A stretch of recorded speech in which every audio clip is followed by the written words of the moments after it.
अमरावती शहरामध्ये मनपा निवडणुकीत नेमकं कोण जिंकेल, कोण सत्ता प्रस्थापित करू शकेल याचा अद्यापही विश्लेषकांना अंदाज लावता आलेला नाही असे दिसते। मात्र सुरुवातीच्या काळात प्रबळ असलेला भाजप पक्ष अनेक अंगांनी ढासळत चाललेला आहे असे अमरावतीकरांच्या सहज लक्षात येईल। कारण इथे काँग्रेसने युती संदर्भात सोयीची खेळी केली। राष्ट्रवादी काँग्रेस अजित पवार गटाने आमदार दाम्पत्य संजय खोडके आणि सुलभाताई खोडके यांच्या माध्यमातून प्रचारात एकच उसळी घेतलेली दिसते आणि आज उपमुख्यमंत्री एकनाथ शिंदे यांची रंगलेली जोरदार प्रचार सभा।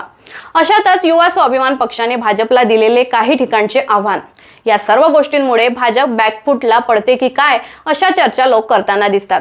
22 प्रभागांपैकी सगळ्यात चुरशीची लढत बघायला मिळेल ती प्रभाग क्रमांक 19 साईनगर मधील गट ड मध्ये।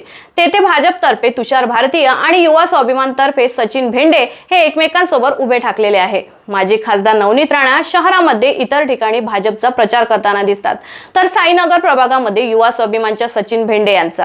त्याचप्रमाणे काल झालेल्या सभेमध्ये विलासनगर मोरबाग गवडीपुरा प्रभाग क्रमांक 6 मधील गट ड मध्ये युवा स्वाभिमानचे दीपक साहू यांची लढत भाजपचे उमेदवार राजेश साहू यांच्या सोबत आहे।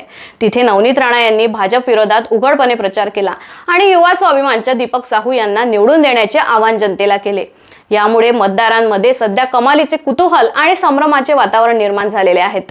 ज्याप्रमाणे तुषार भारती यांनी लोकसभेमध्ये भाजपच्या उमेदवार नवनीत राणा यांच्या विरोधात प्रचार केला होता आणि मग त्यांच्यावर पक्ष शिस्तभंगाची कारवाई झाली, तशीच कारवाई आता नवनीत राणा यांच्यावर होईल का असा सवाल काही ठिकाणी विचारला जात आहे।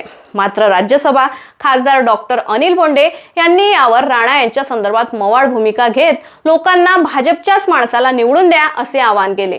आपण जर अमरावतीचे असाल तर सध्या अमरावतीमध्ये मनपा निवडणुकीचा काय माहोल आहे ते कमेंट करून नक्की कळवा आणि अशाच माहितीपूर्ण व्हिडिओसाठी खडे बोल चॅनल सबस्क्राइब करायला विसरू नका।